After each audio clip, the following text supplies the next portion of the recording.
আচ্ছা, তাহলে এখানে বোঝা গেল যে যোজ্যতা বলতে এখানে যেটা বুঝাইতেছি যে মুস্তাকিম শেষে আসছে, মানে প্রথম থেকে শুরু করি আবার খেয়াল করো। আমরা এই অধ্যায়ে যেটা পড়বো সেটা হলো যোজ্যতা স্তর। কি পড়বো? যোজ্যতা স্তর।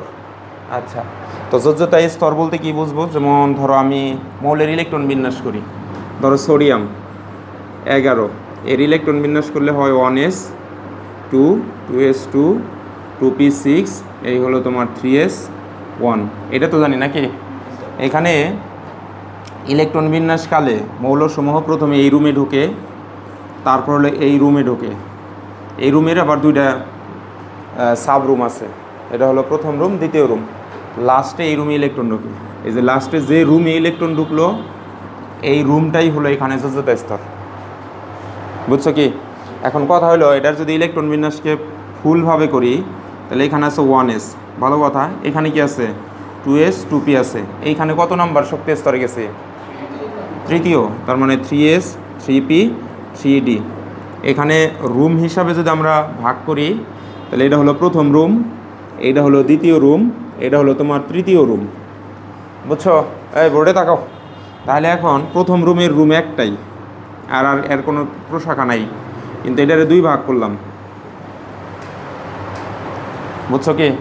এইখান থেকে এই পর্যন্ত হলো শক্তি স্তর, এখান থেকে এই পর্যন্ত হলো শক্তি স্তর, কিন্তু এটা একটা উপশক্তি স্তর, উপশক্তি স্তর।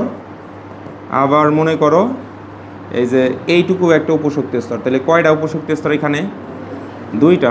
এই ক্ষেত্রে এখানে কয়টা উপশক্তি স্তর আছে? তিনটা। তো ধরো এইটুকু নিয়ে এই যে উপশক্তি স্তর 1, তারপরে 2, এই হলো তোমার উপশক্তি স্তর 3। এখানে উপশক্তি স্তর পেলাম তিনটা। কিন্তু আমরা যদি আমাদের বেসিকে যায় দেখি, বেসিকে এই জায়গায় কী লিখছে? ইলেকট্রন বিন্যাস করার পর, কোনো মৌলের ইলেকট্রন বিন্যাস করার পর তার সব শেষে যে শক্তি স্তর পাওয়া যায়, এখানে শক্তি স্তরের কথা বলছে অথবা অরবিটের কথা বলছে? এখানে কি উপশক্তি স্তরের কথা বলছে? না, সর্বশেষ শক্তি স্তর। তার মানে এখানে যোজ্যতা স্তর কোনটা? মানে এই পুরাটুকুই যোজ্যতা স্তর। যোজ্যতা স্তর, এই সবটুকুই যোজ্যতা স্তর, অর্থাৎ 3s, 3p, 3d পুরাটাই যোজ্যতা স্তর। কিন্তু সোডিয়ামের ইলেকট্রন আছে কোনটা? এটা দুইটা দিচ্ছ, 11টার মধ্যে থেকে এটার মধ্যে দুইটা দিচ্ছ, তারপর এখানে দুইটা দিচ্ছ, এখানে 6টা দিচ্ছ, চলে গেল কয়টা? 10টা। আর তোমার কাছে কয়টা আছে? একটা। তাইলে তোমার কাছে যে একটা ইলেকট্রন আছে ওই একটাই তো তুমি সর্বশেষ শক্তি স্তর রাখবা। কিন্তু তোমার যদি আমি সালফার দেই, ধরো সালফার 16 দেই, তাহলে তুমি এতে কী করবা? 1s2, 2s2, 2p6, এই হলো 3s2, 3p, কত হবে ওখানে? 4। এখানে সর্বশেষ শক্তি স্তর কিন্তু এই পুরাটুক, কিন্তু ইলেকট্রন তোমার কাছে দুইটা, 4টা, 6টা, 10টা। আর হাতে কয়টা ছিল? 6টার মধ্যে এখানে দুইটা দিছো, তারপর এখানে 4টা দিছো। তোমার কাছে কি আরও ইলেকট্রন আছে? নাই। যোজ্যতা স্তরে এখানে টোটাল ইলেকট্রন নাম্বার হচ্ছে এখানে 2 + 4 + 0, তার মানে 6টি। আমি বলো তো, তাহলে সালফারের যোজ্যতা স্তরে কয়টা অরবিটাল আছে? কয়টা উপশক্তি স্তর আছে? উপশক্তি স্তরগুলোকে আমরা কি বলি বলো তো? অরবিটাল বলি। বলো তো কি বললাম? অরবিটাল। তাহলে অবশ্যই এই যে এটা একটা অরবিটাল, এটা একটা অরবিটাল, ঝামেলা ইউজ করতে করতে ইউজ টু হলো। এটা একটা অরবিটাল, তারপরে এই যে এটা একটা অরবিটাল। টোটাল অরবিটাল কয়টা? তিনটা। এখন এই অরবিটালের নাম কি? এই অরবিটালের নাম হলো 3s অরবিটাল। এই অরবিটালের নাম কি? 3p orbital. এই অরবিটালের নাম কি? 3d orbital. বুঝছো? কিন্তু আমি যদি বলি কত নাম্বার অরবিট, এই সবটুকুকে আমরা বলি অরবিট। তাহলে অরবিট কত বলো তো দেখি? বলতে হবে 3 অরবিট। আর এখানে অরবিটালকে যোজ্যতা স্তর বলে নাকি অরবিটকে বলে? অরবিট। এটা স্তর মানে হলো অরবিট। আমরা বলছিলাম একটা মৌলের ইলেকট্রন বিন্যাস করার পরে সবশেষে যে শক্তি স্তর থাকবো সেটাই তার যোজ্যতা স্তর, সেটা তার কি? আচ্ছা, আরেকটু যদি ধরো আমরা সহজ করি, এরকম যদি করি, ধরো আমি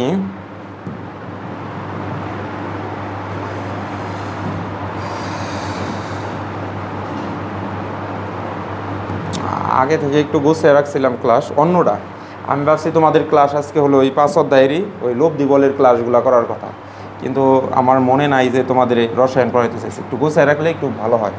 তাহলে এখানে যদি আমরা এইভাবে মনে রাখি, ধরো যোজ্যতা, যোজ্যতা মানে হলো যোজনী, আর যোজনী মানে হলো সর্বশেষ, সর্বশেষ। তাহলে দেখো আরও সহজ হয়। আমি ধরো যোজ্যতা সাথে লাগাইলাম যোজ্যতা গরু, যোজনীর সাথে লাগিয়ে দিলাম গরু, তারপরে হলো সর্বশেষ গরু। তাহলে কি বুঝবা বলো তো? মানে একটা রুমের ভিতরে গরু ঢুকছে, মানে কোন গরুটা হলো যোজ্যতা গরু, মানে যে গরুটা সব শেষে ঢুকছে, তাই না? একটা রুমের ভিতরে ধরো গরু ঢুকছে, তাহলে যোজনী গরু বলতে কোনটা বুঝবো? সব শেষে যে গরুটা ঢুকছে। তাহলে সবশেষ রুমের নামই হইল, আমি যদি এরকম লিখি যোজ্যতা, যোজ্যতা রুম এরকম লিখলাম, তাহলে এটার মানে কি বুঝবা? মানে এই যে সর্বশেষ, সর্বশেষ রুম। এখন রসায়নে তো আর এখানে আমরা রুমের নাম কি দিচ্ছি? রুমের নাম দিচ্ছি হলো অরবিট। রুমের নাম কি দিচ্ছি? অরবিট। তাহলে যোজ্যতা অরবিট মানে কি? সর্বশেষ অরবিট। মন থাকবে এটা? আচ্ছা, দ্বিতীয় লাইন এইখানে কি আসছে? যোজ্যতার সাথে আসছে এবার ইলেকট্রন, যোজনীর সাথে এবার আসছে ইলেকট্রন।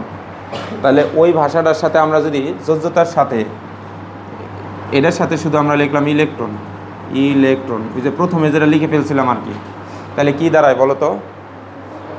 যোজ্যতা মানে সর্বশেষ, তার মানে দাঁড়াইতেছে হলো সর্বশেষ ইলেকট্রন। কি দাঁড়াইতেছে? সর্বশেষ ইলেকট্রন দাঁড়াইতেছে। তাহলে আমি যদি এখানে দেখাই, এখন ধরো একটা মৌলের ইলেকট্রন বিন্যাস করি, যোজ্যতা ইলেকট্রন, ধরো সোডিয়াম লিখলাম, সোডিয়াম 11, এর ইলেকট্রন বিন্যাস করলাম 1s2, 2s2, 2p6, 3s1। আমি বলো ওর যোজ্যতা স্তর কত?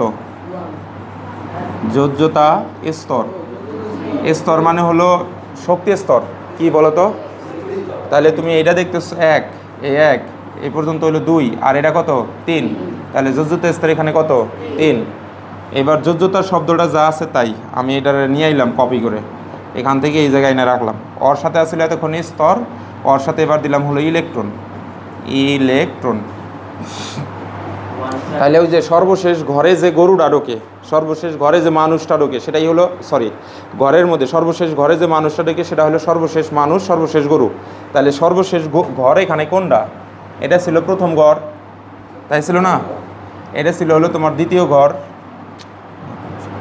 এটা ছিল তোমার হলো লাস্ট ঘর, তাই না? এই দিক থেকে এই ঘর, তারপরে এই ঘর। তাহলে সর্বশেষ ঘর মানে সর্বশেষ শক্তি স্তর। তাহলে সর্বশেষ শক্তি স্তরে এটা একটা ইলেকট্রন, এটা ইলেকট্রন, এটা ইলেকট্রন, এইটা কোন ইলেকট্রন?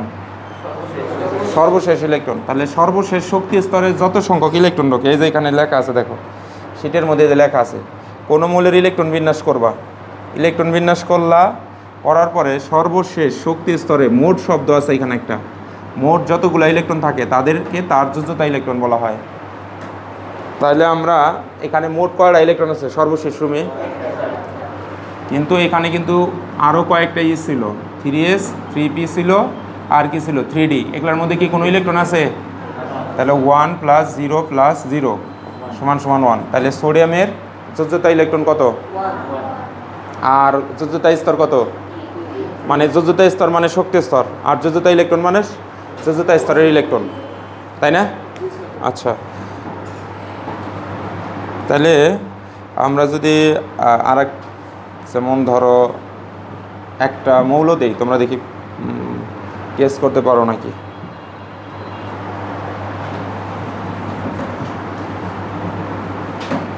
ধরো আমরা নিলাম হচ্ছে নাইট্রোজেন, নাইট্রোজেন 7, এর ইলেকট্রন বিন্যাস করলাম 1s2, 2s2, 2p3। তাহলে এর যোজ্যতা স্তর কত? যোজ্যতা স্তর হবে হলো এখানে এই যে পুরাটুক, নট শুধু 2p, যদি পিছনের দিক থেকে হাত টানি তাও 2তে এসে থামে, এই সবটুকু তার মানে যোজ্যতা স্তর হলো 2, তাই না?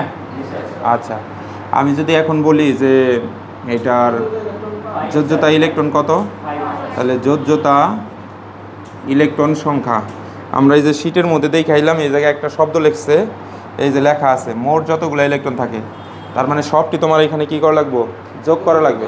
তাহলে এই যে সর্বশেষ গড় হলো এইটা, তাহলে 2 যোগ 3, তাহলে 2 আর 3 যোগ করলে তোমার 5 আসে, বুঝছো? আচ্ছা, ধরো আমি নিলাম হলো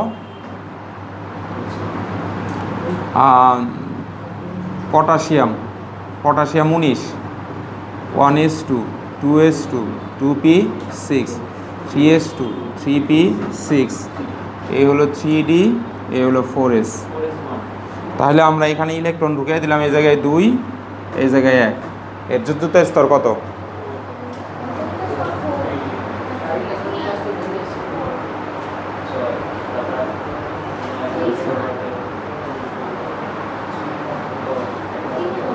না, এটা স্ক্যান্ডিনিয়ামের ইলেকট্রন মেরে দিচ্ছে।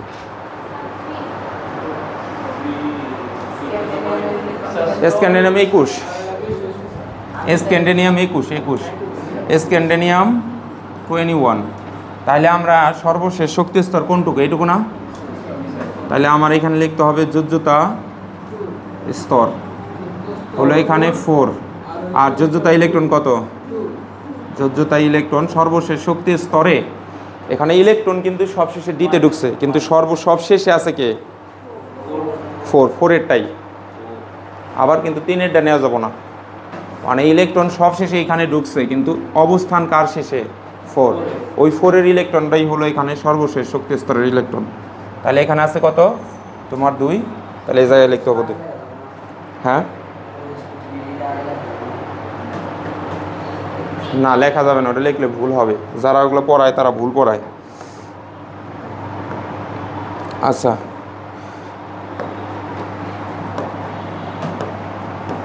আচ্ছা এবার দেখো, আমরা হলো ধরো হচ্ছে ফসফরাস 15 নিলাম, আর হইলো আর্গন 18 নিলাম। এইটা করছে দেখি, বের করো।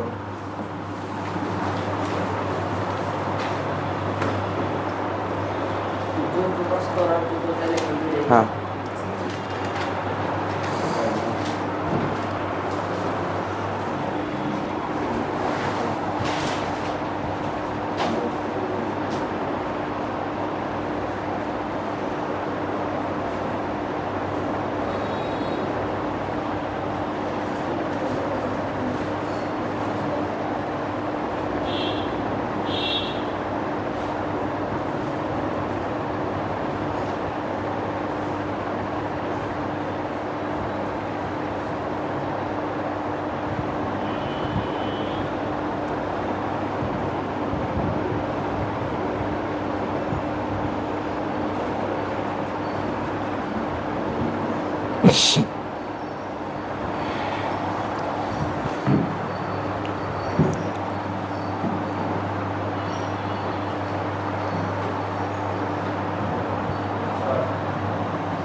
কত আসছে?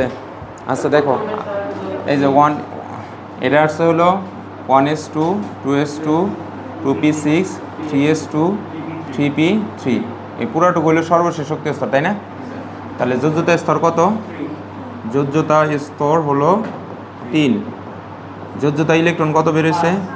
যোজ্যতা ইলেকট্রন হচ্ছে এইটা আর এইটা যোগ, তাহলে 5 আসছে। এটার ক্ষেত্রে কত আসছে তোমাদের? 1s2, 2s2, 2p6, 3s2, 3p6, এই যে এইটুকু। তাহলে যোজ্যতা স্তর কত? যোজ্যতা স্তর হলো এখানে 3, আর হলো যোজ্যতা ইলেকট্রন হচ্ছে তোমার হলো 2 আর 6 যোগ 8। এরকম হয়েছে? হ্যাঁ, আচ্ছা এবার দেখো আসো যোজনী। আমরা শুরুর দিকে যে জিনিসটা পড়ছিলাম, মৌল হলো ধাতু যাদের নামে শেষে আম থাকবো, আর অধাতু যাদের নামে সে তন্ত্র না, এরকম একটা কৌশল শিখছিলাম, এক্সেপশনালও কিন্তু আছে। তো শীটের মধ্যে দাগ দাও, দেখো এই জায়গায় দেওয়া আছে হইলো যোজনী বা যোজ্যতা। যোজনী মানে জানি একটু আগে কি শিখলাম, যোজনী মানে সর্বশেষ, বা যোজ্যতা মানে সর্বশেষ, তাই না? যোজনীর সাথে একবার স্তর আসলো, যোজনীর সাথে একবার ইলেকট্রন আসলো। এইবার যোজনীর সাথে কেউ আছে যোজনীর সাথে, এবার যোজনী শুধু যোজনী, বা যোজ্যতা শুধু যোজ্যতায় ব্যালেন্সে। এখানে ডেফিনেশন আছে, মৌলের ইলেকট্রন বিন্যাস করবা, করার পরে সর্বশেষ শক্তি স্তরে যে মোট ইলেকট্রন পাবো সেটাই তার যোজনী। এটা কার ক্ষেত্রে? টিকসিনো দাও, ধাতুর ক্ষেত্রে। কিন্তু অধাতুর ক্ষেত্রে এখানে একটা কন্ডিশন আছে, মোট যতগুলো বিজোড় ইলেকট্রন পাওয়া যাবে সেটা হলো অধাতুর যোজনী। তার নিচে এই যে নোট করা আছে, ধাতু সমূহের ক্ষেত্রে মোট ইলেকট্রন সংখ্যা তার যোজনী, আর অধাতু সমূহের ক্ষেত্রে মোট বিজোড় ইলেকট্রন সংখ্যা। শুধু এইটুকু মনে রাখলেই চলবে, ধাতু সমূহের ক্ষেত্রে মোট ইলেকট্রন সংখ্যা যোজনী, আর অধাতুর ক্ষেত্রে কী বের করা লাগবে? বিজোড় ইলেকট্রন। কী বের করা লাগবে? বিজোড় ইলেকট্রন। তাহলে ধাতুর তো সমস্যা নাই, ধাতুরে জাস্ট এরকম যদি একটা ইলেকট্রন বিন্যাস করি, যেমন তোমার যদি বলি ম্যাগনেসিয়াম আছে, তাহলে 12 এর ইলেকট্রন বিন্যাস করো, এই যে 1s2 2s2 2p6, এই হলো তোমার 3s2। তাহলে এর যোজ্যতা স্তর কত বলো তো দেখি? যোজ্যতা স্তর হলো এখানে এই যে এইটা 3। বলো তো যোজ্যতা ইলেকট্রন কত? যোজ্যতা ইলেকট্রন হচ্ছে এখানে এইটুকু সর্বশেষ শক্তি স্তর এখানে 2। তাহলে এবার বলো যোজনী কত? যোজনীও 2। অর্থাৎ ইলেকট্রন বিন্যাস করার পরে সর্বশেষ শক্তি স্তরে মোট যে ইলেকট্রন থাকে ধাতুর ক্ষেত্রে ওইটাই যোজ্যতা স্তর, ওইটাই যোজ্যতা ইলেকট্রন, ওইটাই তার যোজনী। ধাতুর ক্ষেত্রে কোনো পার্থক্য নাই। আসো এখন অন্য একটা জিনিসে যাই। অক্সিজেন 8, বোর্ডে তাকাও এখন। 1s2 2s2 2p, এখানে দিলাম হচ্ছে কত? 4। তাহলে এইটুকু তার সর্বশেষ শক্তি স্তর। বলো তো এবার যোজ্যতা কত? যোজ্যতা স্তর কত বলো? যোজ্যতা স্তরে এই যে 2 সামনে যতটুকু থাকে পুরোটুকু যোজ্যতা স্তর 2, তাই না? আচ্ছা, এখন এখানে যোজ্যতা ইলেকট্রন কত? যোজ্যতা ইলেকট্রন হচ্ছে এখানে 2 আর 4 যোগ করলে 6 হয়। এইবার বলো তার যোজনী কত? হ্যাঁ, 2 যোগ করলে 6 হয়। বলো এবার যোজনী কত? এটার ক্ষেত্রে যা ছিল যোজ্যতাও যা, তারপরে যোজ্যতা ইলেকট্রনও তা, তাই না? কিন্তু ওইটাই কত হবো?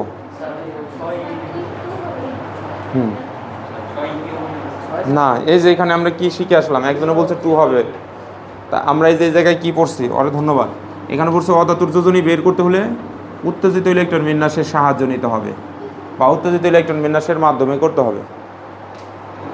তো ওটা আমরা শিখবো উত্তেজিত ইলেকট্রন বিন্যাস কি। এখন এমনি আমি করতেছি, পরে ওটার বেসিক আলোচনা করতেছি। তো এটার নিচে নামাইলাম, তাই না? এটার মাথায় স্টার চিহ্ন দিলাম, 8 লিখলাম। এই স্টার চিহ্ন দ্বারাই এক্সাইটেড স্টেট বোঝায় যে সে উত্তেজিত অবস্থায় আছে। এই 1s2 আমি লিখলাম, লেখার পর এখানে আসছে তোমার হলো 2s 2p, পির এবার ভাঙতে হবে 2px 2py অ্যান্ড 2pz। কীভাবে ভাঙে, কেন এক্স ওয়াই হলো, এবং কীভাবে ইলেকট্রন, এই সব জিনিসই এই শিটে আছে এবং আমি পড়াবো। কিন্তু আমি একটা সেন্স দিতেছি যে এই একটা কাজটা করা লাগবে এটার যোজনী বের করার জন্য। এখানে 2টা আছে, দিলাম 2টা। এখানে আছে 4টা, তাহলে 1 1 1 দিলাম। হাতে আর কয়টা আছে? এই একটা, আবার এই যে প্রথমে ঢুকলো। এই যে এটা কীভাবে হলো, এটাও তোমার কোশ্চেন, এটার উত্তর তুমি একটু পরে পাবা। এখন দেখো তো, 1 কি একটা বিজোড় সংখ্যা না? বিজোড় সংখ্যায় 1 কয়টা আছে? তাই ওর এই 2টা 1 থাকার কারণে ওর যোজন হলো 2। তাহলে দেখো অক্সিজেনের যোজ্যতা ইলেকট্রন হলো 6, কিন্তু যোজন হলো 2। এটাই প্রশ্ন আসবো 2 মার্কের জন্য, অক্সিজেনের যোজনী এবং যোজ্যতা ইলেকট্রন এক নয় কেন ব্যাখ্যা করো। এটা ব্যাখ্যা 2টা মানে এটারে বলে স্বাভাবিক ইলেকট্রন বিন্যাস, আর এটারে বলে এক্সাইটেড বা উত্তেজিত ইলেকট্রন বিন্যাস। সেটা আমি শিখাবো, দেয়া করা লাগবে। তাহলে এখান থেকে আমাদের একটা সেন্স দাঁড়াইলো যে কোনো ধাতুর ক্ষেত্রে কোনো প্রকার উত্তেজিত ইলেকট্রন বিন্যাস করা লাগবে না। শুধু ইলেকট্রন বিন্যাস করার পরে সবশেষে যে শক্তি স্তর ইলেকট্রন থাকবে সেটাই তার যোজ্যতা স্তর, সেটাই তার যোজ্যতা ইলেকট্রন, সেটাই তার যোজনী, সেটাই তার যোজনী ইলেকট্রন, সেটাই তার। কিন্তু অধাতুর ক্ষেত্রে এখানে লেখাই আছে স্পষ্ট, এই যে অধাতু সমূহের মোট ইলেকট্রন, মোট বিজোড় ইলেকট্রন। তাহলে মোট বিজোড় ইলেকট্রন বের করবা কীভাবে? উত্তেজিত ইলেকট্রন বিন্যাসের মাধ্যমে। তাহলে মনে রাখার বিষয়, পৃথিবীর সকল রাসায়নিক বন্ধন সমতা করতে হলে যোজনী বা যোজ্যতার সাহায্য করতে হবে। তাহলে দেখো যত রাসায়নিক বিক্রিয়া আছে যোজনী ছাড়া তুমি করতে পারবা না। তারপরে পৃথিবীর সকল রাসায়নিক যৌগ গঠন করতে হলে এখানেও যোজনী বা যোজ্যতার সাহায্য নেওয়া লাগবে। তাহলে যোজনী বা যোজ্যতা যদি টপিকটা না বুঝি, আমরা হলো বিক্রিয়া মুখস্থ করা লাগবে, তারপরে হচ্ছে যৌগ গঠন বা যে কোনো ফর্মিউলা অর্থাৎ সংকেতগুলোও মুখস্থ করা লাগবে, না বুঝেই জটিল হবে তোমার রসায়ন পড়া। আসলে যোজনী নিয়ে কাজ করি। তাহলে এই যেখানে আমাদের যেটা বলছে সেটা হলো লেখায় আছে, এই যেখানে বলছে যে কোনো ধাতুর ইলেকট্রন বিন্যাস করার পর সবশেষে যত সংখ্যক ইলেকট্রন থাকে সেটাই তার ধাতুর যোজনী। এই যে দেখো এখানে সোডিয়ামের একটা ইলেকট্রন ছিল, তাই তার যোজনী 1। ম্যাগনেসিয়ামের সর্বশেষ 2টা ইলেকট্রন, তাই তার যোজনী 2। অ্যালুমিনিয়ামের যোজনী এই 2 আর 1 যোগ করলে যে 3 হয়, অ্যালুমিনিয়ামের যোজনী 3। বুঝছো কি? আচ্ছা, তারপরে আসা হইলো অধাতু। এই যে এখানে লিখছি, অধাতুর যোজনী বের করার জন্য অবশ্যই তোমাকে কি করতে হবে, অধাতুর উত্তেজিত ইলেকট্রন বিন্যাস করার পর সবশেষে মোট যতগুলা অযুগ্ম অথবা বিজোড় ইলেকট্রন পাওয়া যাবে সেটাই হলো অধাতুর যোজনী। যেমন দেখো যে নাইট্রোজেনের এখানে কয়টা বিজোড় ইলেকট্রন আছে? কয়টা আছে? এই যে নাইট্রোজেন এইটারে ভাঙলে পারে আমরা এখানে পাবো 2px 2py 2pz। এখানে ধরো এই যে 1 1 1 বিজোড় থাকবে 3টা, তাই নাইট্রোজেনের যোজনী 3। এই যে নিচে এটা করাই আছে, এই যে নাইট্রোজেনের উত্তেজিত ইলেকট্রন বিন্যাস করছে, তোমার হলো 2টা আছে, এই যে 1 1 1 বিজোড় ইলেকট্রন তোমার 3টা, তাই যোজনী 3।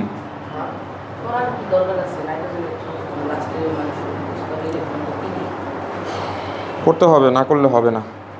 আচ্ছা, হ্যাঁ, সকল অধাতুর ক্ষেত্রেই। আচ্ছা, এবার তোমরা উত্তেজিত ইলেকট্রন বিন্যাস করবা। তাহলে উত্তেজিত ইলেকট্রন পেজটা বের করো তো একটু। প্রথমে দেখো এখানে লেখা আছে, ভালো করে পড়বা।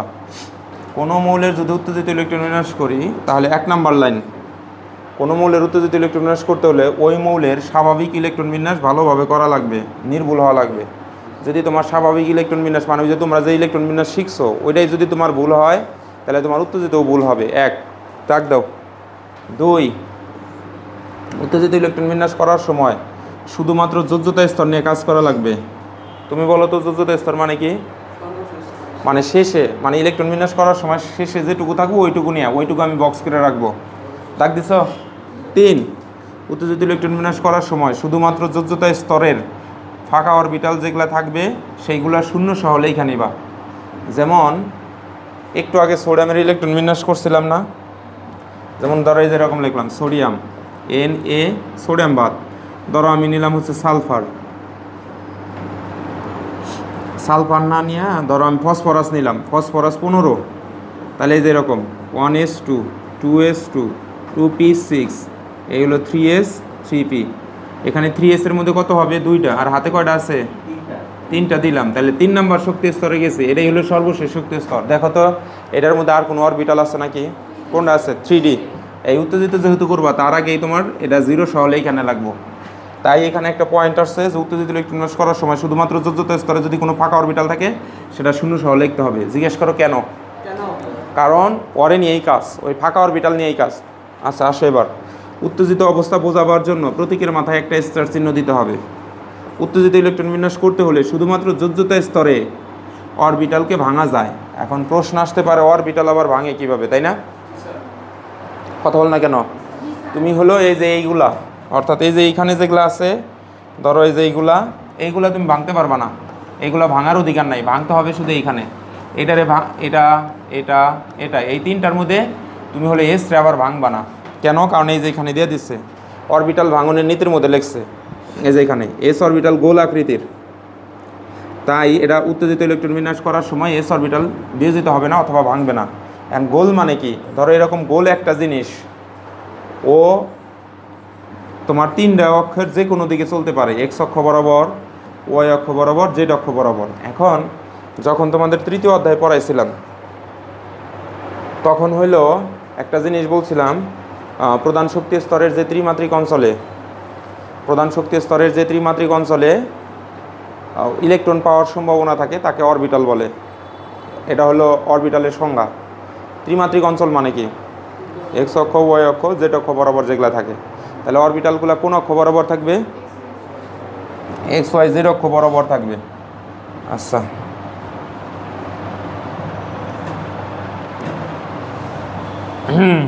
তাহলে এস অরবিটাল হলো এরকম, দেখো এটা যদি এক্স অক্ষ হয়, এটা হলো ওয়াই অক্ষ, আর এটা হলো তোমার জেড অক্ষ, এক্স ওয়াই জেড। ও হলো এই অরবিটাল যে কোনো দিকে চলে। ফুটবল চেনো? ফুটবল মনে করো ও যে কোনো দিকে এরকম ঘুরতে পারে অথবা চলতেও পারবে, মুভমেন্টও করতে পারবে, কোনো সমস্যা নাই, ওর ইচ্ছা মতোও ঘুরতে পারবে। কেমন? যেমন ফুটবলটা যদি আমরা নক করি, ধাক্কা দেই, কিক করি, ফুটবল কি শেষরা যাবে না ঘুরতে ঘুরতে যাবে?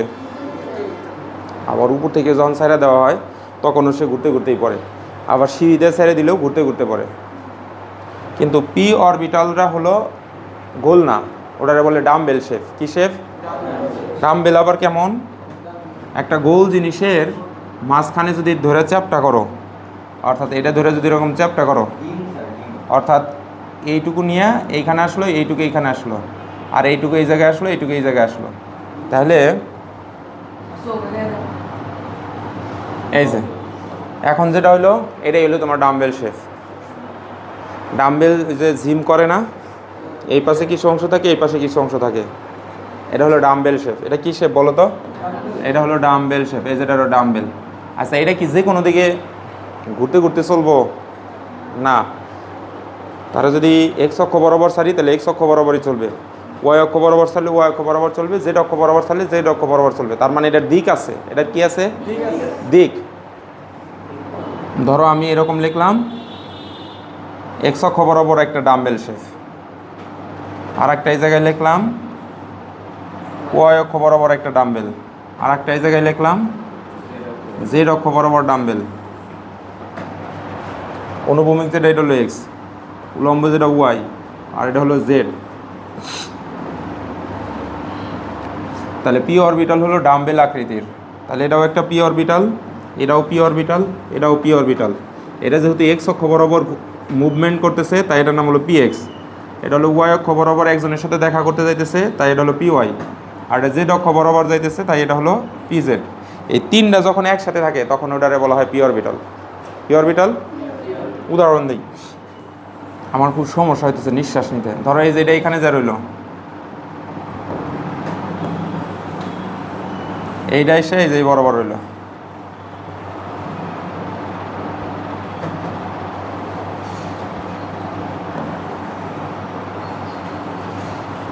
এই যে, তার মানে শেপটা দাঁড়াইলো হলো এরকম। তোমার হলো বইয়ের মধ্যে আর কি এরকম আছে, তোমার বইয়ে না, ইন্টারের বই আছে। এক্স অক্ষ বরাবর এটা এখানে থাকবে, ওয়াই অক্ষ বরাবর এই জায়গায় থাকবে, জেড অক্ষ বরাবর এই জায়গায়, অর্থাৎ শুধু পি মানে হলো এরকম। পরে তোমার এটা ভাগ হয়ে যাব। এটার এখন যদি ভাঙি, ধরো এটারে ভাঙলাম, একসাথে তো আসবো না আসলে। ধরো এই যে এইটা বের হয়ে আসলো, তাহলে এটা কোনটা বের হয়ে আসলো বলো তো? না, ওয়াইটা লম্বা বরাবরটা আসছে, মানে ভাঙা মানে কি যে বললাম যে ভাঙে যাব, তাহলে এটার ক্ষেত্রে লিখতে হবে পি ওয়াই অরবিটাল এটা। এখন জেড অক্ষেরটা বের হয়ে আসলো, ধরো এই জায়গায় আসলো জেড অক্ষ, এই যে এটা জেড অক্ষ, তাহলে এটা হচ্ছে তোমার হলো পি জেড। আর এখানে অবশিষ্ট রইল কি? এক্স। এটাও আচ্ছা, এই যে এটা হলো তোমার পি এক্স। তাহলে পি অরবিটাল ভাঙলে টোটাল কয়টা অরবিটাল পাইতেছে? এখন কয়টা করে লুপ আছে? লুপ মানে এই যে দুইটা, এটা একটা লুপ ভাঁজ, এটা একটা লুপ, এই যে এটাই একটা লুপ। এখন মাঝখানে এই দিলাম, এটা একটা লুপ, এই যে নাকের ছিদ্র একটা লুপ, বুঝছো? এই যে যেমন এইটুকু একটা লুপ, মনে করো যে কোনো জিনিস এইভাবে ধরলে এইটুকু একটা লুপ, বুঝছো কি না? বুঝো নাই? আচ্ছা, লুপ ভাঁজ। তাহলে এখানে কয়টা লুপ আছে অরবিটালে? আরে ভাই, এটার মধ্যে দুইটা লুপ, তাহলে প্রতি একটা অরবিটালের মধ্যে দুইটা লুপ। তাহলে ইলেকট্রন কয়টা করে ঢুকবো? এইদিকে তাকায়, প্রতি একটা অরবিটালে একটা করে লুপে একটা করে ইলেকট্রন। তাহলে এটার মধ্যে একটা ঢুকবো ঘড়ির কাঁটার দিকে, আর একটা ঢুকবো ঘড়ির কাঁটার বিপরীত দিকে। এখানেও তাই, একটা হলো ঘড়ির কাঁটার দিকে ঢুকলো, আর একটা ঘড়ির কাঁটার বিপরীত দিকে ঢুকলো। ঊর্ধ্বমুখী তীর চিহ্ন দ্বারা ঘড়ির কাঁটার দিক বোঝায়, আর নিম্নমুখী তীর চিহ্ন দ্বারা ঘড়ির কাঁটার বিপরীত দিক বোঝায়। তাহলে ঘড়ির কাঁটার দিকে, ঘড়ির কাঁটার বিপরীত দিকে। টোটাল তাইলে পি অরবিটালে কয়টা ইলেকট্রন থাকতে পারবে? কথা বল না কেন?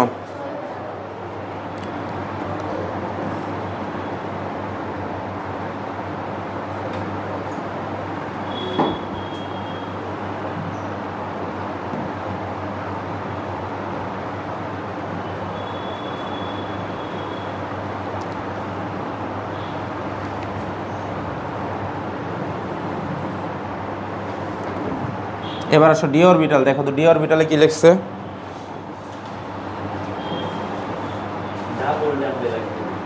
Double dumbbell. তার মানে ওদের কয়টা করে ডাম্বেল আছে? দুইটা। অর্থাৎ এদিকে তাকাও, ডি অরবিটাল রে এবার এইভাবে লিখতে হবে, ধরো এক্স ওয়াই জেড, এটার এই যে এদিকে তাকাও, এক্সের সাথে একবার ওয়াই ধরলাম তাহলে আসলো এক্স ওয়াই, এক্সের সাথে জেড রে ধরলাম তাহলে আসলো হলো তোমার এক্স জেড। তারপর হলো জেডের সাথে ওয়াই ধরলাম তাহলে আসতেছে ওয়াই জেড। আর লাস্টে যেটা আসবে সেটা হলো তোমার হলো x square minus Y square and লাস্টে জেড স্কোয়ার। এই টোটাল 5টা ভাগ আছে, বাসায় 2-3 বার লেখা লাগবে। এটার হলো আছে, প্রতিপাদন আছে, কিন্তু সেটা অনেক বড়, ওটা আমাদের শেখার প্রয়োজন নেই। আমরা একটু এইভাবে মনে রাখি যে X Y Y Z, Z X, X Y Y Z, X Y Y Z, তারপরে জেড এক্স। এটা এখানে একটু উল্টা করে লিখে ফেলছি, এটাকে সামনে রাখবে, এটার পিছনে রাখবে, তাহলে সহজে মনে থাকবো। আর এই যেরকম, হ্যাঁ, তাহলে দেখো এইভাবে মনে রাখি X Y Y Z, Z X, X square minus Y square, Z square. তাহলে প্রত্যেকটার মধ্যে কয়টা করে দেখো অক্ষ আছে বলো তো? আমরা মাইনাস আসলো কেন? এটার ইকুয়েশন, প্রতিপাদিত রূপ, ওটা অনেক বড় সমীকরণ আছে, ওটা আমাদের জানার প্রয়োজন। এখানে তাহলে কয়টা করে অক্ষ আছে বলো তো? এদের ডাম্বেল কয়টা? ডাম্বেল দুইটা। কয়টা করে? দুইটা। এটা ডাম্বেল কোন কোন অক্ষ বরাবর? এখন ডি রে কপি করি, ধরো এটা হলো ডি, আমি 5টা ডি বানাইলাম, একটা ডি, দুইটা, 3টা, 4টা হয়েছে। এই হলো তোমার হলো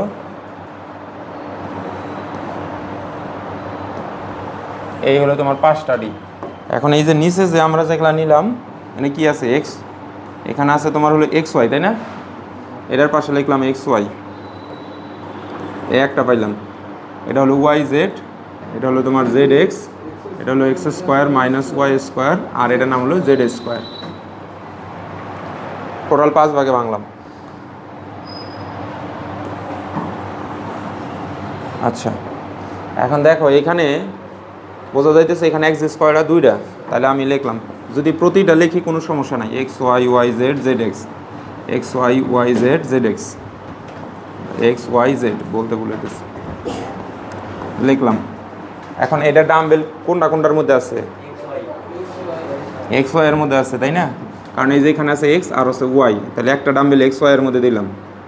আর একটা কোনটার মধ্যে আছে? এটা হলো এক্স ওয়াই জেড, তাহলে আর একটা এই যে এখানে আছে, এটা হলো ডি এক্স ওয়াই অরবিটাল,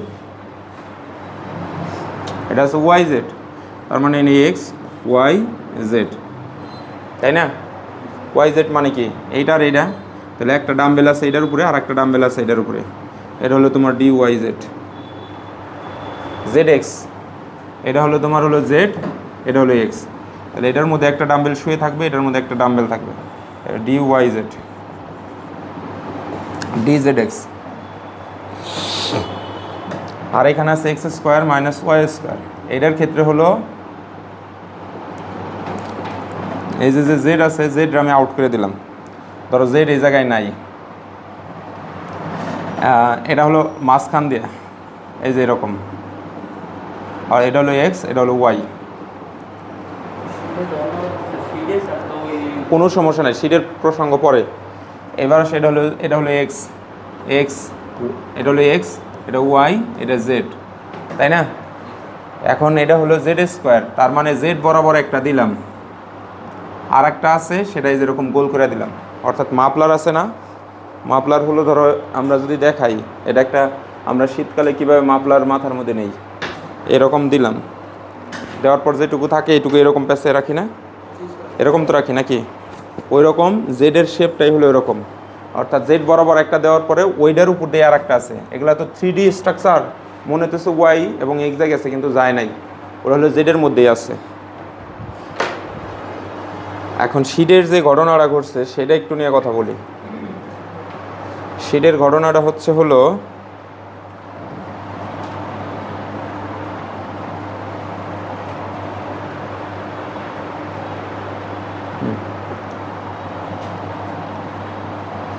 শিটে এই সবগুলা একটা স্ট্রাকচারে নিয়ে আসছে। কীরকম আমি দেখাই, আমি যে কথা বলতেছি আমার মুখ থেকে কি বের হইতেছে? Carbon dioxide. মানে মুখ থেকে বের হইতেছে বলতে কার্বন ডাইঅক্সাইড ছাড়তেছি, অক্সিজেন নিতেছি। তাহলে কার্বন ডাইঅক্সাইডের মধ্যে কি আছে? কার্বন আছে আর অক্সিজেন আছে। তাহলে কার্বনেরও অরবিটাল আছে, অরবিটাল আছে।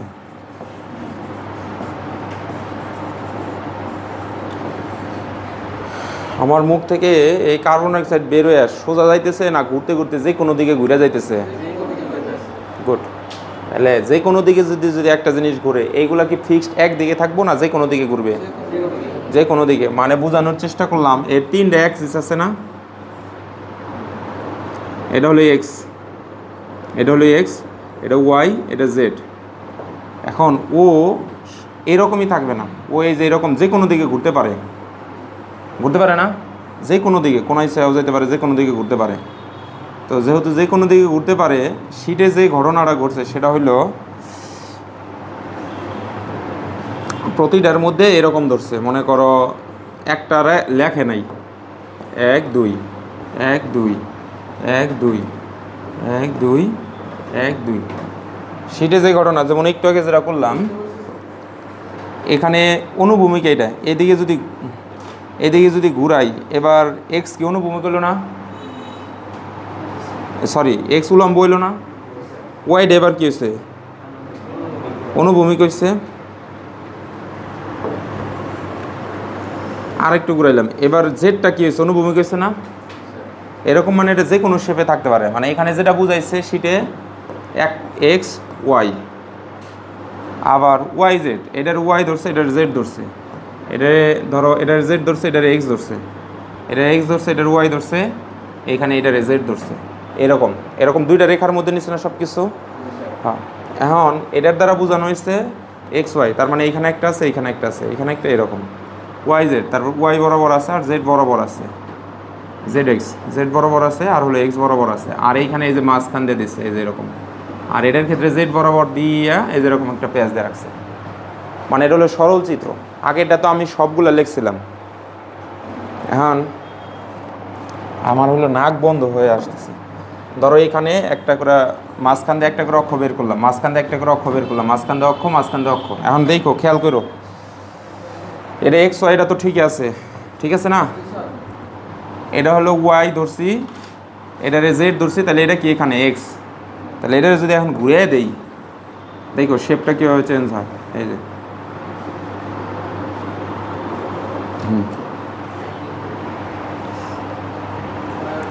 তাহলে লম্ব বরাবর যেটা আছে, লম্ব বরাবর যেটা আছে এখানে, এই যে লম্ব বরাবর, এটা তো ওয়াই হয়ে গেল নাকি? কথা বল না কেন? আর অবশ্যই এখানে দেখানো পসিবল হচ্ছে না। এটা হলো এক্স, এই জায়গায় আসলো, জেড এই জায়গায় চলে গেল, আর কি এই জিনিসটা এইদিকে ঘুরে গেল। এখন জিনিসটা যদি অত বেশি প্রবলেম হয়, আমরা হলো একটা এই যে ধরো এরকম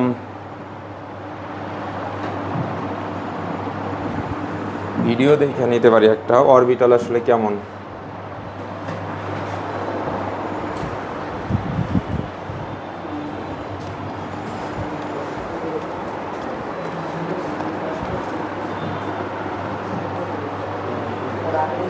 এই যে বোর্ডে তাকাও,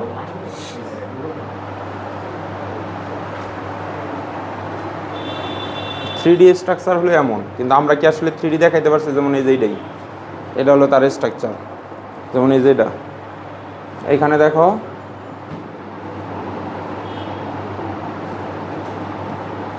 এখানে ধরো এটা হলো ওয়াই, এটা হলো এক্স, এটা হলো জেড, কিন্তু এটা কি ঠিক মতো একদিকেই থাকবো?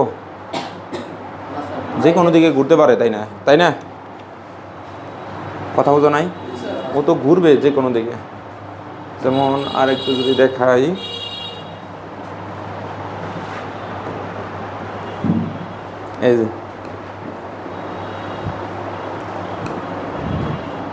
এই যে এটা দেখো, তাই হবো। এইখানে দেখো, এই যে এটা এক্স ধরছে, এটা ওয়াই, এটা হলো জেড, ডি এক্স ওয়াই। তাহলে এই যে এখন দেখো, এই যেটা হলো এক্স অক্ষ বরাবর আছে, আর এই যেটা ওয়াই অক্ষ বরাবর আছে। এই যে জেড এক্স স্কোয়ার, এই যে এটা জেড ধরছে, ধরার পর এই যে এইখান দিয়ে একটা আছে, আর এই যে অরে ওকে ঘুরে ধরছে, বুঝছো কি?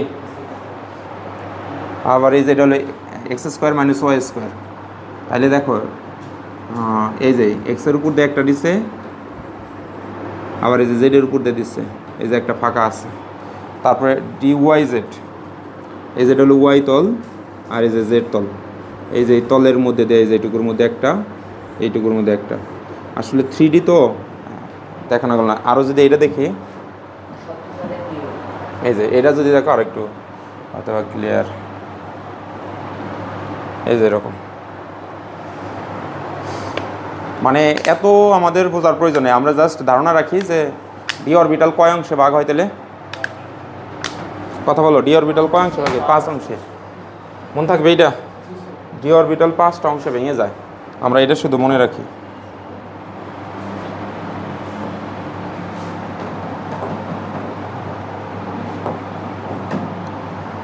ডি অরবিটাল কয় অংশে ভাঙে?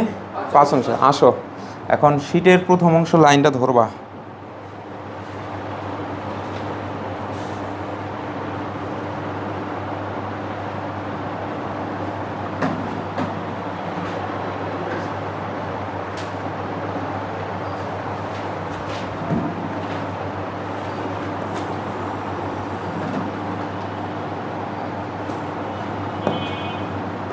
ওকে, এই 5টা পয়েন্ট আমাদের মাথায় রাখি।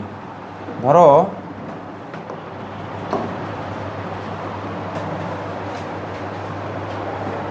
নেক্সট ক্লাসে আমি স্লাইড বানিয়ে রাখবো, আমার পড়া একটু ফাস্ট হবে, এখানে খুব সময় চলে যাচ্ছে, এটা গোছানো লাগতেছে, পড়ানো লাগতেছে। ধরো আমরা হলো কার্বন 6, নাইট্রোজেন 7, আর একটা হলো অক্সিজেন 8।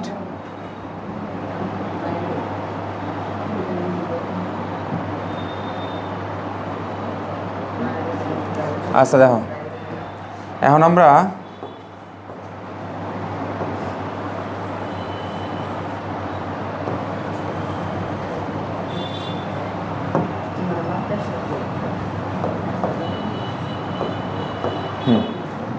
এর ইলেকট্রন বিন্যাস করব। আচ্ছা, যে মৌলের ইলেকট্রন বিন্যাস করতে হবে, লাইনটা পড়ো তো। প্রথম লাইন কি লেখা আছে?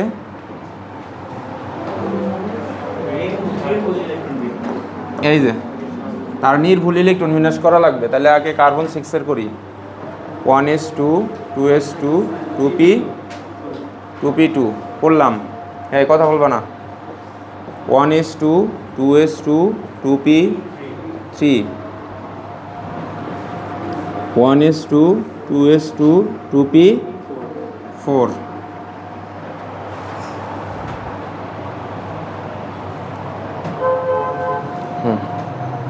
করলাম, ভালো কথা। পরের লাইন কি বলছে? উত্তেজিত ইলেকট্রন বিন্যাস করার সময় শুধুমাত্র যোজ্যতা স্তর নিয়ে কাজ করা লাগবে। মালিহা বলো তো, এটার যোজ্যতা স্তর কোনটা? এটার যোজ্যতা স্তর কোনটুকু? 2 কোন পর্যন্ত? হ্যাঁ, এই পুরাটুক। এটা না চিনলে সমস্যা হবে কিন্তু। এটার যোজ্যতা স্তর কোনটুকু? আপা ভালো আছেন? বসেন। এটার যোজ্যতা স্তর কোনটুকু? এইটুক। এটার যোজ্যতা স্তর কোনটুক? এইটুক। এইটুকু তো পারবা। তার মানে আমার ওই বক্সের টুকু নিয়ে শুধু কাজ করা লাগবে, আর কোনো কিছু নেই, কাজ করা যাবে না। সামনের ওটুকু বাদ। যেমন ধরো আমি ফসফরাস নিয়ে যদি একটু কাজ করি 15, তাহলে আমরা এখানে পাইতেছি 1s2 2s2 2p6 3s2 3p3। তাহলে এটা হলো সর্বশেষ শক্তি স্তর, আর একটা নেই এখানে। সালফার ধরো সিলিকন নেই, silicon 14, 1s2 2s2 2p6 3s2 3p এই হলো 2। তাহলে এখানে সর্বশেষ শক্তি স্তর কোনটুক বলো তো? এই যে এইটুকু, তাই না? এখানে সর্বশেষ শক্তি স্তর এইটুক। আচ্ছা, কারো কোনো সমস্যা আছে? আচ্ছা, পরের লাইনে কি বলে দেখো তো। উত্তেজিত ইলেকট্রন বিন্যাস করতে হলে শুধুমাত্র যোজ্যতা স্তরের ফাঁকা অরবিটাল থাকলে সেটা শূন্য সহ লিখবা। এনে 2s 2p, এনে 2d সম্ভব? কথা বলো না কেন? পসিবল নয় জায়গায়, তাই না? আচ্ছা,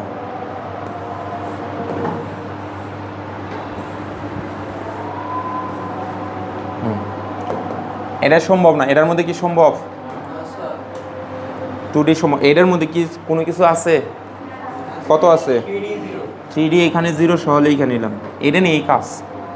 আচ্ছা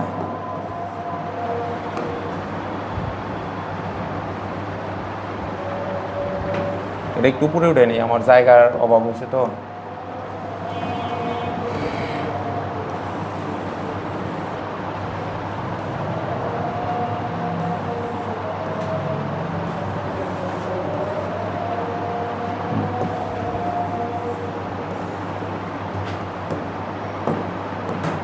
ওকে শুরু করি।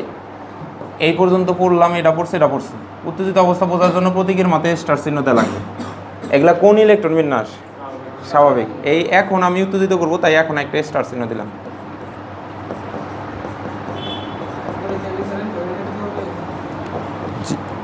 কিভাবে লিখবা তাহলে? আচ্ছা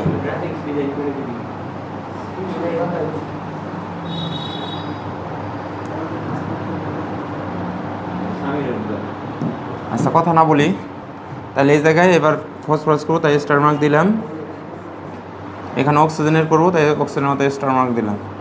আচ্ছা তাহলে সামনেটুকুর কোনো কাজ আছে? তাই সামনে যা আছে তাই রাখলাম।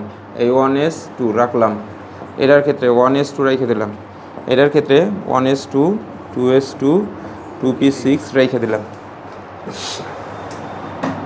এটার ক্ষেত্রে ওই 1s2 যা আছে তাই রাখলাম, এটার ক্ষেত্রে এই যে 1s2 2s2 এই 2p6 রেখে দিলাম। কাজ করা লাগবে শুধু বক্সেটুকু। এখন এই জায়গায় একটা কথা লেখা আছে, উত্তেজিত ইলেকট্রন বিন্যাস করতে হলে শুধুমাত্র যোজিত অরবিটাল ভাঙা যায়। এখন এই s কি ভাঙা যাব? না, ভাঙা যাব না। তাহলে 2s রইল, কিন্তু 2p রে ভাঙিয়া এবার বললাম 2px 2py 2pz, এটাই তো একটু শিখাইলাম। এটারেও 2s রাখলাম, অর্থাৎ p ভাঙিয়া px py pz হইল। সামনে 2 আছে, 2গুলা বসিয়ে দিলাম। এখানে s তো আর ভাঙলো না, তাহলে 3s2 3px 3py 3pz। ওই পাশে 3d আছে, 3d রে একসাথে ভাঙবা না, 3d পরে ভাঙবা। প্রথমে এটা ভাঙলাম, তাহলে 3d 0 0ই রইল। আচ্ছা দেখো ভাঙা তো লাগবেই। আচ্ছা দেখো কেন পরেই বুঝবো। তাহলে আমরা এখন এইখানে নিলাম 2s2, এটার ভাঙলাম, তাহলে 2px 2py 2pz, 3টা ভাঙলাম। এটার এসটা কি ভাঙা যাবো? ও এখানে একটা 3d আছে তাই না, রেখে দিলাম। এটা কি ভাঙা যাবো? আচ্ছা তাহলে আমরা 3s2 রাখলাম, 3px রে ভাঙলাম, 3py ভাঙলাম, 3pz আর হলো 3d 0 0 রাখলাম। এখন এই ভাঙা অরবিটালগুলোর মধ্যে কীভাবে ইলেকট্রন ঢোকে, এই যে জায়গায় একটা লাইন লেখা আছে, লাইনটা সবাই একটু দেখো। এই যে বিয়োজিত অরবিটালে, এই লাইনটা দাগ দাও শিটের। বিয়োজিত অরবিটালে ইলেকট্রন প্রবেশের নিয়ম পাইছো লাইনটা? প্রতিটি বিয়োজিত অরবিটালে সর্বোচ্চ 2টা ইলেকট্রন যায়, কারণ আমরা জানি লুপের মধ্যে একটা ইলেকট্রন ঘড়ির কাঁটার দিকে যায় আর একটা বিপরীত দিকে যায়। আর এস অরবিটাল গোলাকার, একটা উপরের দিকে যায় আর একটা নিচের দিকে যায়। এটার ক্ষেত্রে এরকম হয়, কিন্তু এটার ক্ষেত্রে তোমার এই লুপের মধ্যে থাকে। তাহলে কিভাবে দিবা? প্রতিটি বিয়োজিত অরবিটালে প্রথমে একটা করে ইলেকট্রন দিবা, দেওয়ার পর যদি দেখো তোমার কাছে আরও ইলেকট্রন অবশিষ্ট আছে, তবে ওই অবশিষ্ট ইলেকট্রন আবার প্রথম বিয়োজিত অরবিটাল থেকে প্রবেশ করানো লাগবে। মানে যে কোনো জায়গায় দেওয়া যাবে না। যেমন এখানে পি একটা, তাই না, এই একটা এখানেই দিছি, শেষ। বাকিগুলো 0 0। এখানে কয়টা আছে? 2টা। তাহলে এইখানে একটা দিছি, এই জায়গায় একটা দিছি, এই যে 0 হয়ে গেল। এখানে কয়টা আছে? 3টা। তাহলে 1 1 1। এই 4টার ক্ষেত্রে এসে নিয়ম চেঞ্জ হলো। এখানে প্রথমে একটা দিলাম, তারপরে একটা দিলাম, আর একটা দিলাম, মানে বাকি একটা লেখছে।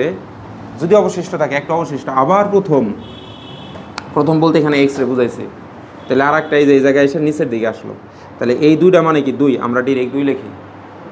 এদিকে ইন্টারে যখন যাবা তখন এই জিনিসটারে সাররাইজ এইভাবে বুঝাইবো। এটার নাম দেবো px, এটা হলো py, এটা হলো pz। একটা এইদিকে দিব, একটা এইদিকে দিব, একটা এইদিকে দেবো, পরেরটা নিচের দিকে দেবো। এটার নাম হলো হুন্ডের নীতি। এটার নাম কি? এটা ইন্টারের পড়া, অবশ্যই এখানেই পড়বো। বেশি মানে ওইরকমভাবে কথা বলবা না, বুঝছো? কারণ এটা তো খুব কঠিন জিনিস না। এই যে এরকম আমরা 3টা বক্স, তো আমি একটু আগে বুঝে আসলাম যে পি অরবিটালের মধ্যে 3টা আমরা বক্স পাই, এটার বক্স সিস্টেম বলা। আচ্ছা তাহলে আমরা আপাতত একটা হলো উপরের দিকে দেওয়ার পর, তার মানে আমরা কি ধরতেছি 1 1 1, অবশিষ্টটা এখানে আসে, তাহলে এখানে আছে 5টা, 1টা 2টা 3টা, দেওয়ার পরে হাতে আরও কয়টা আছে 2টা, তার মানে এখানে একটা ঢুকে, এখানে তার জন্য এনে 2 লাস্টে এই যে একটা থাকে।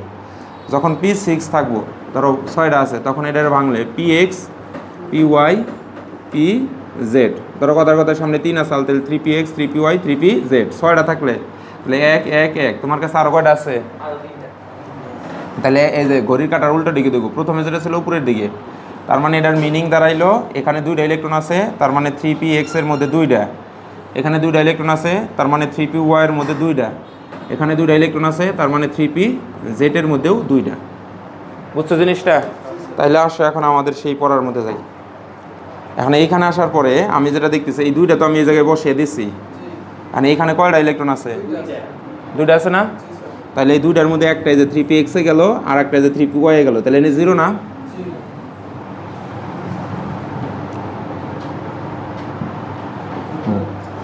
তাহলে এখন আমরা যেটা দেখতেছি, এই জায়গায় এই বক্সের ভিতরে দেখো তোমার হলো গিয়া বিজোড় ইলেকট্রন কয়টা বেরোচ্ছে? বিজোড় ইলেকট্রন 2টা বেরোচ্ছে। কয়টা বেরোচ্ছে? 2টা। তাহলে এখন এর যোজনী কত বলো? যোজনী হইল 2।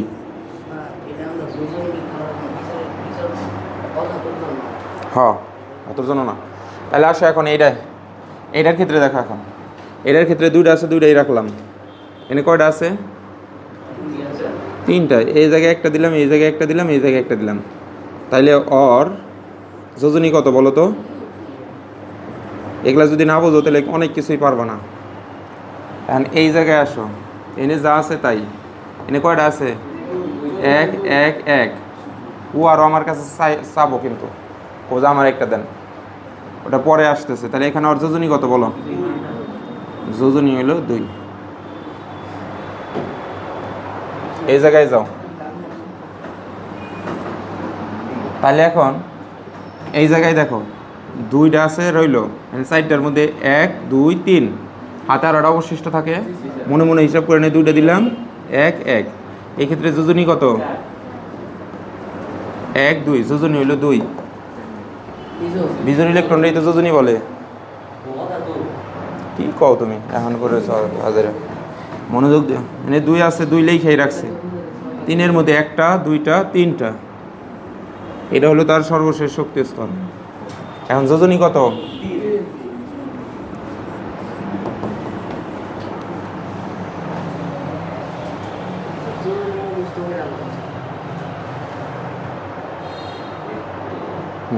রাখলাম এটা।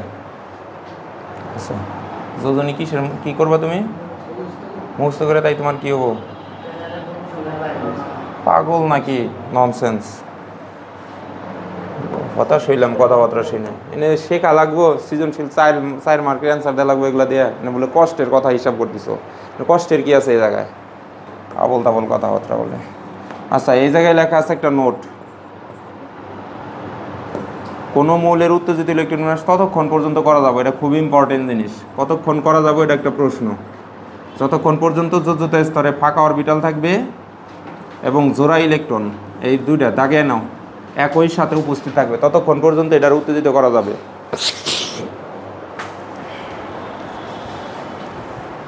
দাগ দাও ওটা।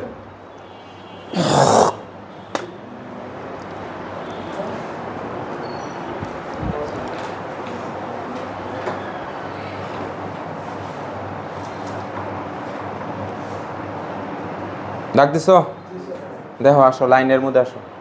কার্বন রে কি আরো উত্তেজিত করা যাবে? দেখা বলো।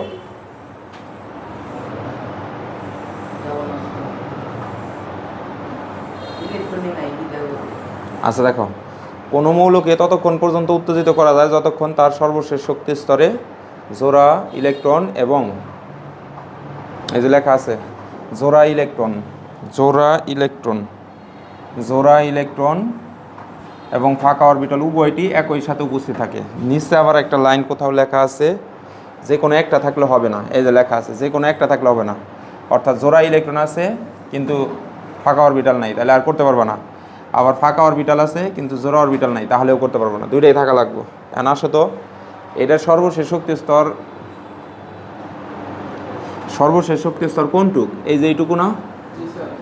এই দেখো, এই যে এখানে আছে একটা জোড়া ইলেকট্রন আছে, জোড়া ইলেকট্রন, আর এই জায়গায় দেখো একটা ফাঁকা অরবিটাল আছে। তাহলে কার্বন রে এবার দ্বিতীয়বার উত্তেজিত করবো, তাই এই যে এখানে স্টার মার্ক 2টা দিলাম, 6 ইজ ইকুয়াল টু এখানে যা আছে তাই 1s2 হলো, এন থেকে একটা লাভ দেয় এই যে এই জায়গায় ঢুকলো, তাহলে এখানে হলো 2s1, আর এই যে এখানে আসলো তোমার হলো 2pz1, মাঝখানে যা আছে তাই এখানে আসতেছে হলো 2px1 2py1। কার্বনের এইবার বিজোড় ইলেকট্রন কয়টা? 4। এবার তার যোজনী দাঁড়াইলো 4। তাহলে এখানে প্রশ্ন আসবো কার্বনের যোজনী 2 4 কেন, ব্যাখ্যা করো। এরকম করার পরে তারপরে ধাপে ধাপে বলতে হবে প্রথম উত্তেজিত ইলেকট্রন প্রথম উত্তেজিত, এর নাম প্রথম উত্তেজিত ইলেকট্রন বিন্যাস। প্রথম উত্তেজিত ইলেকট্রন বিন্যাস হতে দেখা যায় তার সর্বশেষ শক্তি স্তরে 2টি বিজোড় ইলেকট্রন রয়েছে, তাই তার যোজনী 2 হয়। এবং দ্বিতীয় উত্তেজিত অবস্থা হতে দেখা যায় তার সর্বশেষ শক্তি স্তরে বিজোড় ইলেকট্রন 4টা রয়েছে, এই ক্ষেত্রে তার যোজনী 4 হয়। এজন্য বলা যায় কার্বনের যোজনী 2 4। বুঝাইতে পারছি? এইটারে উত্তেজিত করতে চাইতেছে ও, আমার বললো আমার আরেকটু উত্তেজিত করেন, কিন্তু এই পাশে যাওয়ার পরে জোড়া ইলেকট্রন আছে, কিন্তু এই পাশে কোনো প্রকার ফাঁকা অরবিটাল আছে কি? এটারে আর করা যাবে না, যাবে না। সিলিকন, সিলিকনে দেখো এখানে একটা জোড়া আছে, এখানে ফাঁকা অনেকগুলো আছে, এটার ভিতরে কয়টা অরবিটাল আছে? 5টা, কারণ 3D রে বাংলা আরও 5টা বেরোবো না, ওটা মজুদ আছে তোমার কাছে। তাহলে এই একটা আর 5টা, টোটাল 6টা। ওদের দিকে তাকাইলে 6 বার করতে পারবো, কিন্তু এই দিকে তাকাইলে কয়বার করা যাব? একবার। কারণ হলো এই যে এখানে একটা আছে, আর একবার করা যাব, কারণ একটা জোড়াইলে এই পাশের গুলা কি নেওয়া যাব না, নেওয়া যাব না। তাহলে এই ক্ষেত্রে আমরা যেটা করব, সিলিকন ডাবল স্টার মার্ক করলাম, এখানে 14 লিখলাম, ইকুয়ালস টু এই যে 1s2 2s2 2p6, এইখান থেকে একটা লাভ দেয় যে এইখানে গেল, তাহলে তোমার আসতেছে এই 3s1, এই পিছনে এটা আগে লিখলাম 3pz, এখানে 1, মাঝখানের এই জোড়া এখানে নামিয়ে দিলাম 3px1 3py1, আর এখানে হলো 3d0 0 রইল। তাহলে দেখো তো এখন সর্বশেষ শক্তি স্তরে বিজোড় ইলেকট্রন কয়টা হয়েছে? এবার ওর যোজনী কত হয়েছে? তাহলে লাস্ট স্টেজে বিজোড় ইলেকট্রন 4, তাই তার যোজনী 4 হইল। তাহলে আগে কত ছিল? 2। তাহলে সিলিকনের যোজনী কত হয়? 2 এবং 4 হয়। গুড। তাহলে কেন পারবো না এখন? আসো এটারে কি আর উত্তেজিত করা পসিবল? এখানে কি 2d0 এরকম কিছু আছে? নাই, তাই এটা আর করা যাব না। না হবে কিভাবে, কারণ এখানে তো আর জোড়া ইলেকট্রন নাই, বক্সের ভিতরে জোড়া ইলেকট্রন আছে? বক্সের ভিতরে জোড়া ইলেকট্রন আছে? নাই, তাহলে ওইটারে আর তুমি উত্তেজিত করতে পারবা না। আচ্ছা,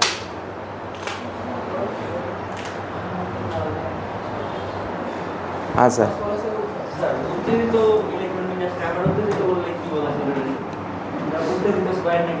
না, আচ্ছা, এইবার দেখো অযৌক্তিক কথা বলো কেন? এটা প্রথম উত্তেজিত অবস্থা, দ্বিতীয় উত্তেজিত অবস্থা। তাহলে দেখো এটা আমরা হলো করলাম, এবারে যে এইখান থেকে একটা লাভ দেয় যে 3Dতে যাবে, 3D রে বাংলায় কয়টা পাওয়া যায়? 5টা। তাহলে এটারে যদি আমি একটু ছোটো করে লিখি, এই যে 1s2 2s2 2p6, এইটুকু এই জায়গায় লিখলাম, এইটুকু এনে নিয়ে আসি, তাহলে আসতেছে তোমার 3s2 3s এখানে 1 হবো, তাই না?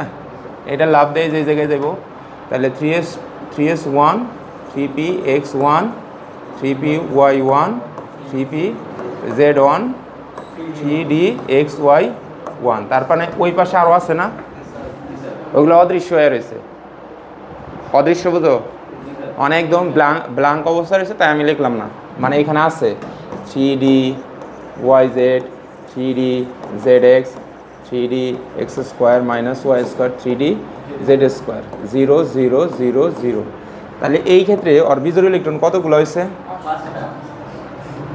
এই জায়গায় যোজনী 5, এই জন্য ফসফরাসের যোজনী 3 এবং 5 হয়। বুঝছো তোমরা? বুঝছো? লাস্ট না, শূন্যগুলো লিখবো না, ওই জন্যই তো বললাম যে এটা ব্লার হয়ে রয়েছে।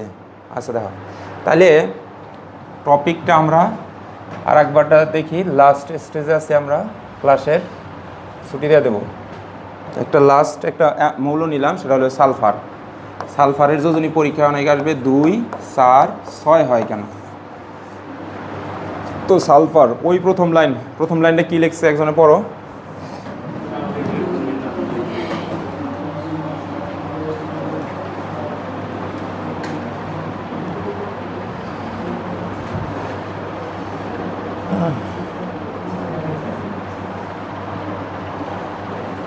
পর ওই জায়গায় কি লেখা আছে?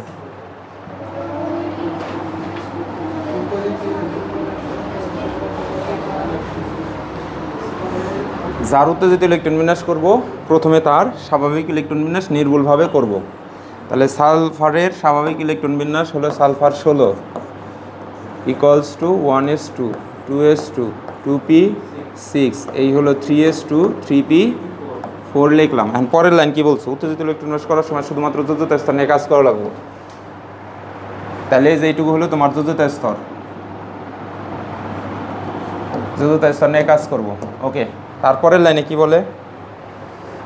উত্তেজিত ইলেকট্রন বিন্যাস করার সময় শুধুমাত্র যোজ্যতা স্তরের ফাঁকা অরবিটাল থাকলে তা 0 সহ লেখো। তাহলে এই যে এখানে 3d0 লিখে নিলাম। উত্তেজিত ইলেকট্রন বিন্যাস করার সময় উত্তেজিত অবস্থা বোঝাবার জন্য মৌলের মাথায় স্টার চিহ্ন দাও। এই যে মৌলের মাথায় একটা স্টার চিহ্ন দিয়ে দিলাম। উত্তেজিত ইলেকট্রন বিন্যাস করতে হলে শুধুমাত্র যোজিত অরবিটালকে ভাঙা যাবে, মানে শেষের অরবিটালকে ভাঙা যাবে, এটাই তো নাকি? আচ্ছা আচ্ছা, তাহলে দেখি এখন আমরা এইটুকু যা আছে তাই। তাহলে 1s2 2s2 2p6, এখানে s কি ভাঙার দরকার আছে? তাহলে তোমার আসতেছে 3s2 3p রে এবার ভেঙে 3px 3py 3pz 3d0 রাখলাম। একসাথে সবটি ভাঙবো না, তাই না? তাহলে এখানে কয়টা আছে? 4টা না? তাহলে এখানে দিয়ে দিলাম, এখানে হলো 2 1 1, মানে 1 1 1, তারপর এখানে 1। এই ক্ষেত্রে আমাদের সর্বশেষ শক্তি স্তর হলো এইটুকু। তাহলে যোজনী কত? কারণ এটা একটা বিজোড় ইলেকট্রন, এটা একটা বিজোড় ইলেকট্রন, যোজনী হলো 2। বুঝছো কি? ওকে, এইবার দ্বিতীয় উত্তেজিত অবস্থা আমরা দ্বিতীয় স্টার মার্কিং করলাম। একটা স্টার মার্কই দেয়, অনেক টিচার আছে একটা একটা করে দেয়, আর দেয় না, না দিলে একটা দিলেও সমস্যা নাই। তাহলে এইটুকুর তো কোনো চেঞ্জ নাই, এইটুকুর কি কোনো চেঞ্জ আছে? আচ্ছা দেখো, তুমি কি প্রশ্ন করলা? পাগলের মতো কথা বলো কেন? ভাই 2টা দিলে কাইটা দিব, এটা কি ধরনের কথা হইলো? আচ্ছা দেখো, উল্টা প্রশ্ন করলা, তা না বলতে 2টা দিব নাকি? কাটবো, কে কাটবো? যারা পড়াশোনা করে না তারা কাটবো। আচ্ছা দেখো, আচ্ছা তাহলে এখন এখানে দিলাম 3s2, কথা না বলি। এইবার তুমি কোনটা আগে কোন জোড়া আগে ভাঙবা? এই জোড়া না এই জোড়া? ভাঙার সময় এই দিক থেকে আগে এটা ভাঙবা। তাহলে আগে 3dর ওই পাশে সাইজ করে আসি। তাহলে 3dxy 3dyz 3dzx 3dx² y² 3dz²। তোমার একটা কথা বলি, 17 বছর প্লাস ধরে পড়াই, আর তুমি যাদের ক্লাস করো তারা 3-4 বছর ধরে টিচার, মাথায় রাখো। এই জন্য ওইরকম তোমার কথা থেকেই কিন্তু আমি বুঝি যে তুমি কি কথা আমার বুঝাইতে চাইছো। আচ্ছা দেখো, তাহলে এইখান থেকে একটা লাভ দেবার ডিতে যাইবা, কোন ডিতে ছাইড়া দিবা নিয়ে? পিছনে পিছনে। তাহলে বোঝা গেল যে এটাই আগে যাবো। তাহলে এনে একটা দিয়ে নিলাম। তাহলে এবার 3px এখানে কী হবো বলো তো দেখি? এই জায়গায় 1, এটুকু জোড়া এর নামান লাগবো না? আচ্ছা, তাহলে আমরা দিলাম হলো 3py 1 3pz 1। এইবার আমরা সর্বশেষ শক্তি স্তর, এই যে পুরাটুকু, এইটুকুলো আমার সর্বশেষ শক্তি স্তর। তাহলে এগুলার মধ্যে তোমার কি 0 আছে না? কথা বলো না কেন? তুমি এখন বিগিনার, তুমি ওই পাশে ওগুলো 0 0 লিখবা, কিন্তু একটা সময় এগুলো কিছুই লিখবা না, এক সময় তুমি দ্রুত করে ফেলবা। তাহলে এখন বিজোড় ইলেকট্রন 1টা 2টা 3টা 4টা। হ্যাঁ, দেখুন এগুলা কোথায় কোথায় লাগে, কি যে আমি আসলে স্লাইড তৈরি করতে পারি নাই। আমার নতুন পড়ার স্টাইল হলো যে মানে এই বেসিকের পাশেই তার প্রশ্নগুলো থাকবো, মানে অন্য অন্য বেসিক করছি কিন্তু এটা করা হয়নি। আচ্ছা গেল এটা। তাহলে এবার যোজনী 4 পাইলাম। আর কি আর উত্তেজিত করা যাবো? ওরা সবাই আমাকে মানে রিকোয়েস্ট করলো, ভাই ওরে যেহেতু একটা দিলেন তাহলে আমারও একটা দেন। পরে আমি আসলাম, এসে সালফার কাছে যোগাযোগ করলাম। সালফার বললো যে এখান থেকে না একটা অনেক দিয়ে আসেন। তাহলে এইবার লাভ দিয়ে এটা কোনটা যাবো? এটা যাবো না এটা যাবো না এটা যাবো, কোনটা যাবো? তাহলে এই যে এইখানে যাবো। তাহলে আমরা তোমার হচ্ছে এইটুকু কপি পেস্ট করে নিয়ে আসি, আমার সময় বাঁচবো। আচ্ছা, এখানে নিয়ে আসলাম। তাহলে আর একটা ধাপে যেহেতু আসলাম, তাহলে এই যে এখানে স্টার মার্ক। তাহলে এটার নাম হবে প্রথম উত্তেজিত অবস্থা, এটা হবে দ্বিতীয় উত্তেজিত অবস্থা, এটা নাম তৃতীয় বলতে পারি অথবা সর্বশেষ উত্তেজিত অবস্থা, কারণ এটা আর উত্তেজিত হবো না এরপরে। তাহলে এবার লাভটা এই জায়গায় গেল, তাহলে লাস্ট স্ট্রেস এটা এই জায়গায় নামাইলাম 3DYZ 1 হবে এই জায়গায়, তাই না? এটা এখানে নিয়ে আসলাম, কপি দিতাম কিন্তু এখন কপি আর কি দিব, এটা এই জায়গায় নিয়ে আসলাম। আচ্ছা, কপি দিলে একটু ঝামেলা হবে, আর সব জঙ্গল মঙ্গল সবাই এসে পড়বে। তাহলে এটা আসলো 3DXY, এই জায়গায় 1, এই জায়গায় আসলো 3PZ1, এটা হলো 3PY1, 3PX1, 3S1, কারণ এটা তো ভাঙিয়ে যে জায়গায় গেলই। তাহলে এইবার দেখো সর্বশেষ শক্তি স্তর বিজোড় ইলেকট্রন 1 2 3 4 5 6, এবার ওর যোজনী হলো 6। বুঝছো কি? পারবা? আচ্ছা, না পারবা না মানে এখানে যে মানে অনেক পেঁচাইলাম না, কিন্তু তোমার পরীক্ষা আইলে তুমি কীভাবে লিখবা এটা দেখে ছুটি। যেমন প্রথমে sodium sulphur লিখলা 1s2 2s2 2p6 3s2 3p 4 3d 0 এটা লেখা নিলা, তারপরে স্টার দিলা, স্টার চিহ্ন দিলা, এই 16, এই হলো 1s2 2s2 2p6 3s2 3px, একটু তারা উত্তর দিচ্ছে 3py 3pz, তাহলে এখানে দুইটা আছে 2 1 1 3d 0। আচ্ছা, তারপরে এস অরবিটালে আবার উত্তেজিত করলাম, স্টার মার্ক দিয়ে দিলাম, বলো 1s2 2s2 2p6, এটা থেকে একটা এনে যাব। তাহলে এই যে তুমি যখন বড় হবা তখন এই যেরকম এটা লিখলা 3px রে এখানে 1 লেখা 3py, এই যে মনে মনে এই লিখতেছো, মাথা দিয়ে চিন্তা করতেছো আর লিখতেছো, এটা লিখলা 3dxy, বাকিটুকু আর লিখলা না, এখন ওটুকু তোমার ব্রেনে আছে, কথা বুঝছো কি? তাহলে এখানে 1, তাহলে এটা ওইটুকু যা আছে আমরা তো জানি। তাহলে করতে করতে যখন তুমি বাসায় 2-3 বার করবা তখন এই জিনিসটা ব্রেনে থাকবে। এইবার হচ্ছে 1s2 2s2 2p6, এই হলো 3s1 3p, মানে এখানকার এক হাতে রাখলাম ব্যাপারটা, 1 3py1 3pz1 3dxy1 3dyz1, এই যে এখন হাতে রেখাই করলাম, ব্যাপারটা বুঝছো কি? আগেটা অবস্থা হলো, কারণ ওটা তোমার আমি প্রথমে বুঝাইছি, কিন্তু ফাইনাল হলো এইভাবে করবা। পাশে তুমি জাস্ট এখানে এইভাবে, খাতার তো পেজ এত বড় না, বড় কি তোমার কি করা লাগবে, তোমার লেখার সময়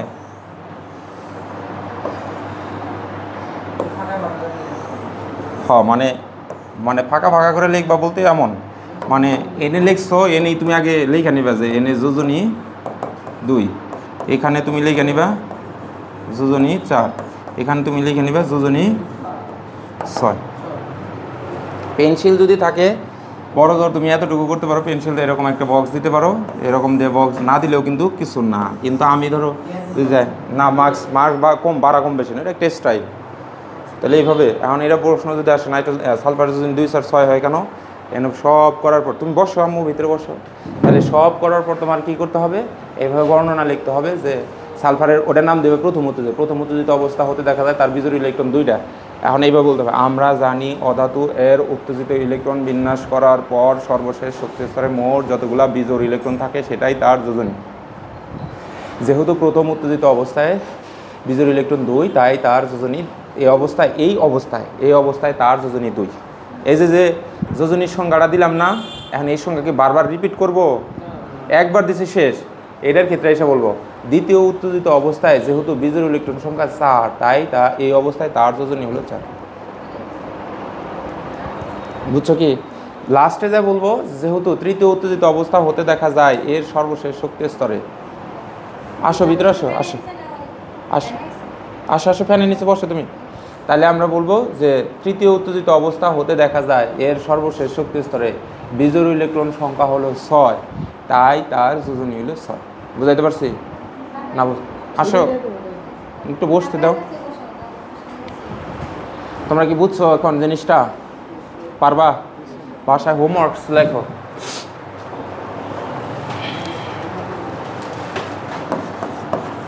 আগামী ক্লাসেই কিন্তু আমরা বন্ড গঠনে ঢুকবো এবং সৃজনশীল সলভ করব। এগুলা না পারলে তোমরা ওগুলো পারবা না।